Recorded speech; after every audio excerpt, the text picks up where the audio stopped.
Salve, salve galerinha! Sejam bem-vindos para mais um vídeo do canal Área dos Animes. E que, meu Deus, que episódio colossal!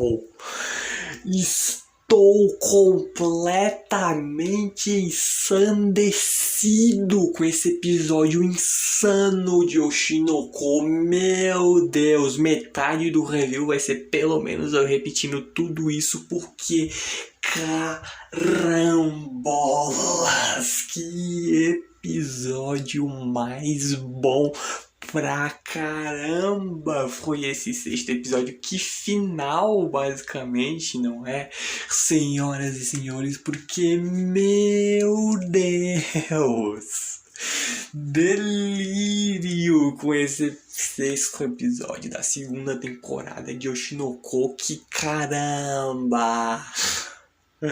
Pra ter noção, saiu nas redes sociais ali da mangaka de Oshinoko, porque Oshinoko, pra quem não sabe, é do mesmo autor de Kaguya-sama, só que o autor é só quem faz o roteiro, quem faz todas as artes do mangá é uma outra pessoa que também acaba servindo de autora, porque ela dá uns pitacos consideravelmente importantes pra obra. E caramba, ela simplesmente comenta aí nas redes sociais dela que chorou vendo esse episódio, porque melhoraram horrores em comparação ao original.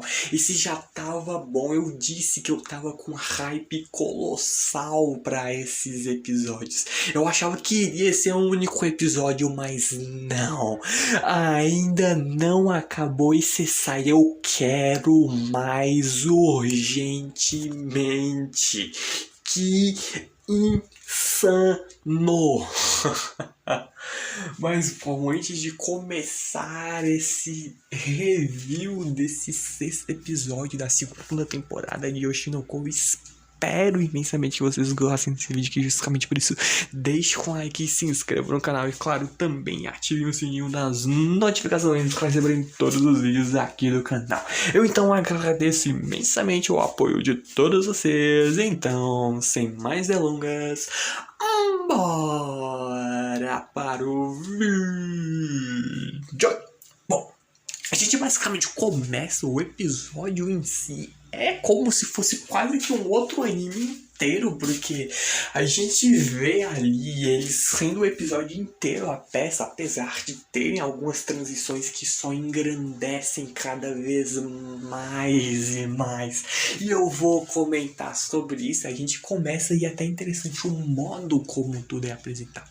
A gente começa tendo uma sinopse básica de toda a história, onde a gente vê aparentemente o Japão está um caos, e existem basicamente duas grandes facções que estão lutando ali pelo comando basicamente do Japão, e acabam que lutando entre si, sendo que de um lado a gente tem ali, como a gente viu, a facção onde está a Akane e o Ako, e do outro lado ali onde está a Kana e o Himekawa, que é com ele mesmo que a gente começa ali.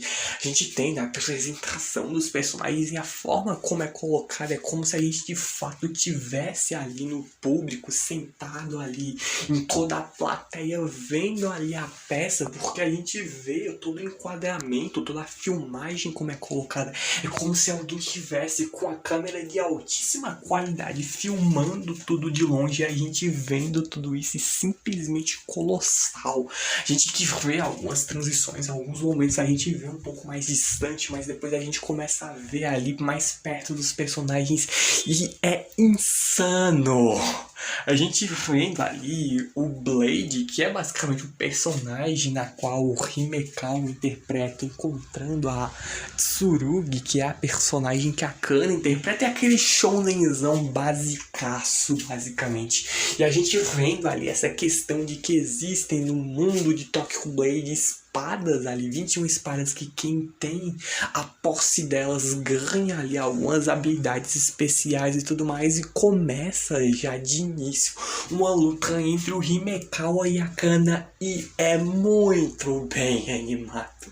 E, tipo, é colossal como a gente vê as caras e bocas da Kana, ela entrando de cabeça na personagem. Nem parece mais ela, como se realmente fosse a personagem tendo realmente encarnado no corpo da Kana, ela partindo com tudo. E é uma coisa muito interessante, porque a gente vê eles fazendo acrobacias simplesmente insanas. E tudo isso a gente vê, né? Claro, eles estão presos com alguns fios, dá pra ver umas cenas ou outras e tudo mais. Então essa parte dos bastidores eu achei muito foda. E ela pulando pra cima dele, a luta e tudo mais. Meu Deus! E a gente só tá no começo do episódio. A gente, tipo, não tem nem 5 minutos de episódio. E já tá insano. E a gente vendo ali o personagem do Himekawa, que é o Blade, conseguindo uma dessas espadas. Ele derrota ali a Tsurugi, que é a personagem da Kana, e vem com essa ambição de se tornar o governante do Japão. E ela basicamente acaba naquele estilozão clichêzaço de shonen, se juntando ao grupo dele e tudo mais. E a gente vendo até ali ela dizendo que, bom, ela perdeu e tudo mais, mas é óbvio que ainda vai sair com uma vantagemzinha ou outra e tudo mais. Eu vou lutar por ti, de fazer o rei do Japão e tal, os governar esse país, mas pelo menos me dá um postozinho de ministra ou algo do tipo. Então combina até, na verdade, muito bem com a própria personalidade da Kana. Realmente, como eu disse, eles encarnaram completamente nos personagens e isso é incrível, é simplesmente colossal. A gente também depois vê ali o personagem que simplesmente é interpretado pelo Melt, que é um foco basicamente aqui desse episódio, é a redenção do Melt, o ápice desse personagem que é colossal. Ele que vem e o personagem e o Melt são idênticos basicamente, a mesma psique, a mesma personalidade, a mesma backstory. Eu vou comentar sobre isso mais à frente, mas ele vem e acaba assim naquele cara que se acha o maioral, mais forte, superior a todo mundo, acaba subestimando todo mundo e se superestimando e acaba pagando o preço por conta disso quando ele é derrotado pelo Blade e acaba se juntando ali à facção dele e tudo mais. E a gente vendo ali a cena que é a cena mais foda de todas, porque não é uma cena, é metade do episódio basicamente dura essa cena, que é a batalha do personagem que tá sendo ali interpretado pelo Melt e o personagem que está sendo interpretado pelo Sakuya Kamoshida. Kamoshida, que pra quem não lembra, é aquele cara lá de cabelo verde com preto e tudo mais, que eu comentei ali no episódio passado e tudo mais, meio que rival se tornou do Melt, e ele que é um mulherengo do caramba e um verdadeiro filho da mãe vagabundo. Mas uma coisa que a gente tem de reconhecer é que ele é um ator excelente pra caramba. E a gente vendo ali a cena dele e tudo mais, onde a gente vê realmente ele é um ator muito bom. E óbvio que eu tô comentando essa parte de atuação, mas é tudo graças à direção. A direção desse anime só melhora, é colossal.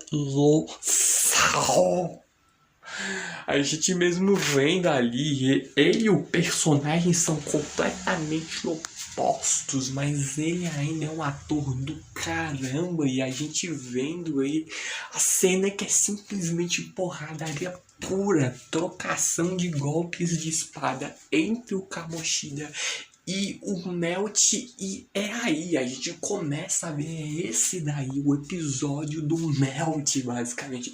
Porque a gente vendo que tanto na peça os personagens são inimigos, como na vida real eles criaram, como a gente viu, uma certa rivalidade por conta do Kamoshida diminuindo horrores o Melt.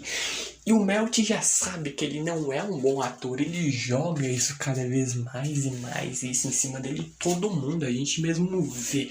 Ele sabe que ele não é bom, ele sabe que a atuação dele não é boa, ele sabe que, por exemplo, em Sweet Today, a obra acabou ali sendo muito mal adaptada, porque ele é um ator muito ruim. E os atores que estavam ao redor dele tiveram que descer o nível da atuação justamente para acompanhar ele. Senão ia ficar algo completamente descomunal, ia piorar ainda mais a coisa. Então, ele mesmo se sentindo culpado, porque meio que, de certa forma, acabaria também arrastando todo mundo pro fundo do poço junto dele. E ao mesmo tempo que ele tem essa própria ambição dele, ele quer ser um bom ator, é algo que ele gosta de fazer. A própria declaração dele no final do episódio é divertido. E a gente vendo toda a construção do personagem e tudo mais. E a gente vendo também começa a transição de vai pra frente, vai pra trás, porque a gente tá aí no presente. A gente volta pro passado, pros ensaios já do pessoal, onde o Rydell, todo o produtor da peça, queria ali fazer com que novos espectadores se tornassem fãs do teatro em geral e não apenas de peças 2.5D, onde a própria La La Land aparentemente é uma companhia de teatro que não é tão focada em peças 2.5D e acaba atraindo um público ainda maior, porque a gente vê bons atores com uma boa história e atrai vários e vários tipos diferentes de público para uma única peça que reúne de tudo, basicamente. Só que a gente ainda vê o problema que é o Melt, né? Ele que basicamente é o único no qual o Rydell não confia, basicamente, tanto assim, não consegue entender tanto do porquê ele ter sido escolhido pro elenco.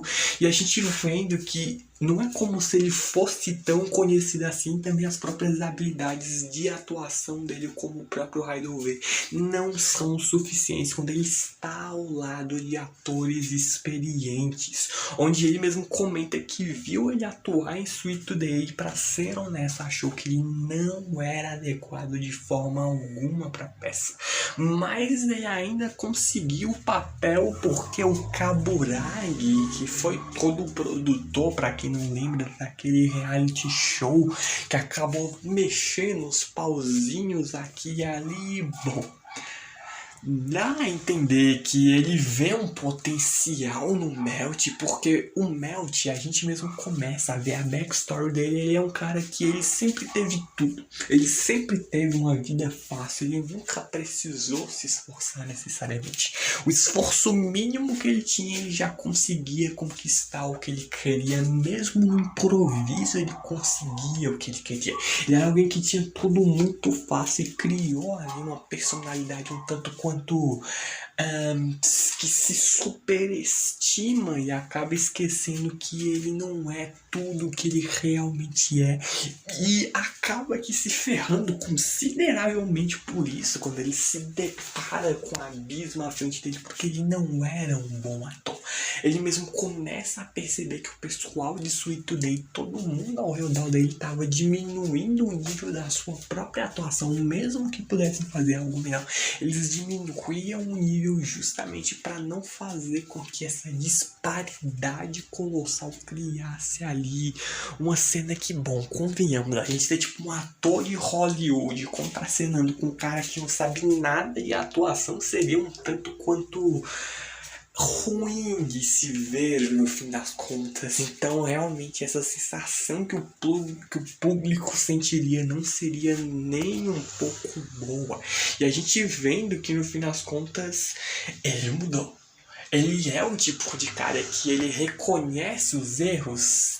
Depois de sofrer pra caramba, depois de ver o quão horrível na atuação ele era, e no fim das contas todas essas quedas e toda essa verdade que é escancarada na cara dele de tudo quanto é jeito acaba fazendo ele enfim se esforçar. E ele é aquele cara que se mostra alguém realmente determinado, esforçado, que quer superar os seus limites. Ele quer mostrar que não é mais o mesmo cara que ele era durante ali Sweet Today.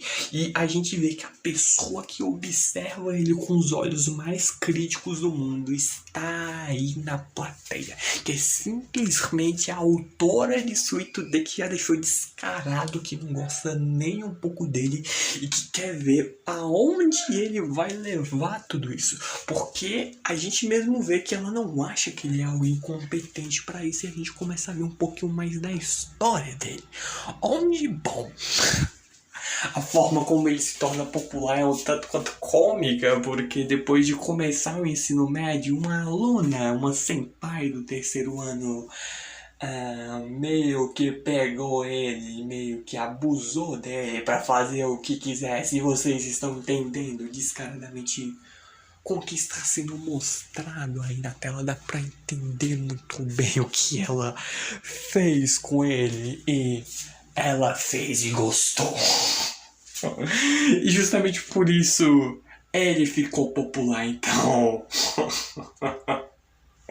A forma como ele se torna popular é um tanto quanto única, onde daí em diante de ter mandado a ver com essa garota, ela gostou e meio que de alguma forma, magicamente, todo mundo começou a se sentir atraídos por ele, onde ele, por exemplo, se simplesmente provocasse algum garoto estranho, ele arrancava risadas de todo mundo achava que ele era engraçado quando fazia as provocações, que ele era o bambambam, maioral, mesmo que ele improvisasse, no fim das contas, ele ainda conseguia tudo que ele queria facilmente. As pessoas tinham grandes expectativas para ele e ele não tinha dinheiro, e os trabalhos de meio período eram um saco, então ele virou, no fim das contas, um ator medíocre, ruim, onde a própria autora de Sweet Today se questiona por que usaria um ator ruim para uma obra na qual alguém colocou sua alma para criar. Ela mesmo não conseguiu entender por que raios, trovões o Melt estaria em tudo isso, porque ele apenas iria criar uma história que arruinaria completamente o original. E ele sabe justamente sobre tudo isso. A gente viu o próprio Kamoshida durante a peça comentando isso daí embaixo ali pra ele. Ele sussurra basicamente dizendo que ele é um ator lixo, que ele nunca trabalha pra isso e só consegue empregos apenas porque ele tem uma boa aparência. E ele sabe claramente sobre tudo isso. Ele já jogou tudo isso, o quão incompetente, o quão ruim, o quão fracassado no fim das contas ele era como ator. Ele reconhece o erro dele, ele se exibiu e se achou um maioral. E no fim das contas acabou quebrando a cara, e a gente vê o quanto ele sofreu por isso. E ele realmente reconhece, ele não era um bom ator. Só que a gente vê que ele ser um ator ruim tem o seu lado bom. O próprio Aqua lembra isso muito bem a ele quando a gente vê a transição da cena. Ele vendo que as chances de sucesso dele seriam melhores se ele dedicasse todo o talento que ele tiver e todo o esforço para uma única coisa. Se o público está subestimando ele, então isso também significa que a guarda está baixa. Ninguém vai esperar nada de grandioso dele. Então, na verdade, vários exemplos é quando uma criança ali na sua classe é intimidado, ou uma garota simples com óculos que nunca se destacou, ou um otaku que acham que não tem qualidades sedentoras, ou até mesmo um ator que foi desprezado por ser péssimo. Se eles começarem a fazer algo totalmente incrível do nada, o público simplesmente vai ao delírio com algo que seria incrivelmente empolgante. Numa cena colossal, eu voltei no mínimo umas 3 vezes. A gente vê o Melt voltando ali pra trás e simplesmente começa a meter várias e várias acrobacias. Ele manda a espada aparentemente com os pés pros ares, vem pro outro lado do palco e pega a espada em mãos com a perfeição colossal que leva à loucura o público. Simplesmente colossal. A própria Biko observa tudo isso e vendo que ela nunca desenhou isso, acreditando que poderia realmente ser feito, e foi feito e melhorado. A gente vê que é algo que a gente tem ali. A Biko vendo a adaptação dela ser melhorada a horrores, e a mangaka que desenha o Shinoko vendo o Shinoko ser melhorado a horrores. Então, meu Deus, que dualidade sensacional, onde a própria Kana, percebendo que isso com certeza é coisa do Aqua, e sim, ele que apenas ao ver dele disse que mesmo que a atuação do Melt fosse ruim, ele deveria fazer um bom uso disso, porque é instinto humano para a capacidade de coletar ali informações e se ativar quando algo inesperado acontece. E se ele vai atacar agora, nesse exato momento, é a hora perfeita.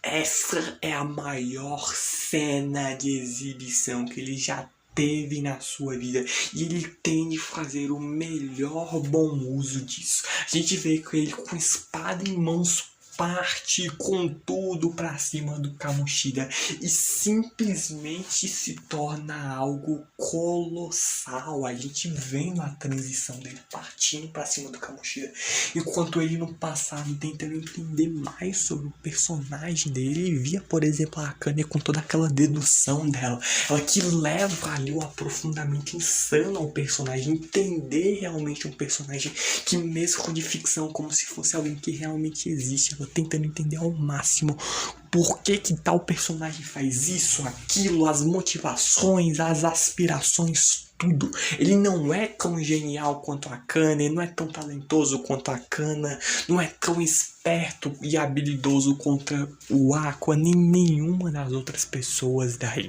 Ele não tem nada, ele não tem ninguém, nem mesmo o povo, mas uma coisa ele tem, ele teve todo esse sofrimento, ele achou que era o melhor, quebrou a cara, entrou no fundo do poço, mas tem a sua redenção, a sua superação, seu ápice, onde ele entende completamente o personagem que ele está interpretando, porque é a mesma coisa dele, é alguém que achava que era o mais forte e iria derrotar enfim o inimigo, na qual ele considerava muito mais fraco do que ele queria no final ser derrotado. A gente vê toda essa cena colossal pra si no final, ele ser derrotado ali no roteiro da peça, mas ainda ele tem a sua redenção.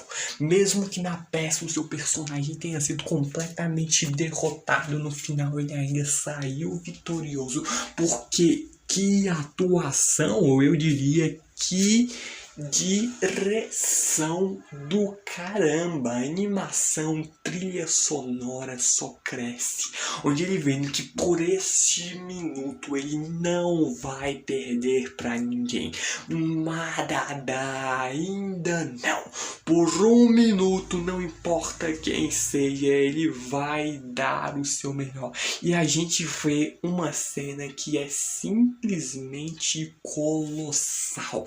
Ele parte com tudo pra cima do Kamoshida, dando tudo basicamente que ele tem para esse único momento, o ápice. Não importa contra quem ele está atuando, ele vai vir com seu ápice, a transição que a gente tem ali, ele indo do topo ao lixo e rindo e vindo com a redenção dele. A direção como é colocada, não tem no original isso. É insano como melhoraram o material original, porque eu comparei e a forma como a cena é dirigida, ele vindo, o esforço, a dedicação que ele teve que ter para tudo isso, a forma como a trilha sonora começa devagar e vai crescendo, tendo um ápice, se tornando colossal, ele se fundindo com o personagem, a direção que melhora horrores o original, acrescenta muita coisa e muita coisa boa e útil que torna a cena colossal, fenomenal, épica pra caramba. Eu fui ao delírio, eu me arrepiei com isso, eu repeti essa cena não sei quantas vezes. E sim, foi completamente colossal tudo isso no fim das contas. Dá pra ver muito bem, porque eu tô falando tudo isso, horrores que eu estou falando, pra passar o quão insana foi essa cena. O próprio Kaburagi que insistiu, porque insistiu, que ele tinha potencial, viu que ele não estava errado no seu julgamento sobre o Melt, que tem o seu ápice. Ele tem uma redenção fenomenal, onde a própria autora de Sweet Today, que desprezava completamente e com razão, porque o Melt realmente não era um bom ator, vê agora uma redenção colossal do personagem, que faz ela chorar numa cena que... Cara, que episódio bom! Sério, não tem como, tipo, colossal. A gente mesmo vê o próprio Kamoshida depois meio que... Não posso dizer exatamente desculpas, porque ele meio que também não se desculpa por tudo que falou pro Melt e tudo mais, mas ele vendo realmente o quão bom o Melt se mostrou, o quão incrível realmente ele foi, não foi nada comparado com os ensaios, ele melhorou horrores, e ele mesmo pede para que ele continue assim na próxima vez, e ele se esforçou. A gente vê as mãos do Melt cheia de bolhas, inchada, toda machucada. Ele realmente treinou pra caramba. A gente vê até cortes ali na mão dele. Ele realmente ralou duro, suou, sangue, lágrimas, dor, sofrimento. Ele realmente vê ali e vê que a tua é tudo sobre mergulhar nas emoções, e a gente ainda não terminou essa peça. A gente terminou, se eu não me engano, só o segundo ato. A gente não viu o ápice da Kana, do Himekawa, da Akane e do Aqua. Meu Deus, sério, eu vou ir ao delírio se todos os próximos episódios forem nesse ritmo, porque, meu Deus, Oshinoko é absurdo de bom pra caramba, onde ele mesmo vendo como divertido no fim das contas isso é, e que obra boa. O original, que é o mangá, já é insano, mas o anime é muito melhor, é colossal de quão bom é isso daqui, que acaba o episódio e senão eu quero o 7º episódio logo, só que é só próxima semana, então... Meu Deus, mas eu já vou me despedindo de todos vocês, só que espero muito que tenham gostado desse vídeo. Eu completamente ensandecido, admirado, impressionado, extasiado, o que quer mais que seja aí de adjetivo, de admiração em relação a esse episódio que foi colossal. Então é justamente por isso que eu espero que deixem um like, se inscrevam no canal e, claro, também ativem o sininho das notificações para receberem todos os vídeos aqui do canal. Eu então, é claro, agradeço imensamente o apoio de todos vocês, muito obrigado por tudo mesmo. Eu então vejo vocês no próximo vídeo. Então, falou, valeu, e eu fui.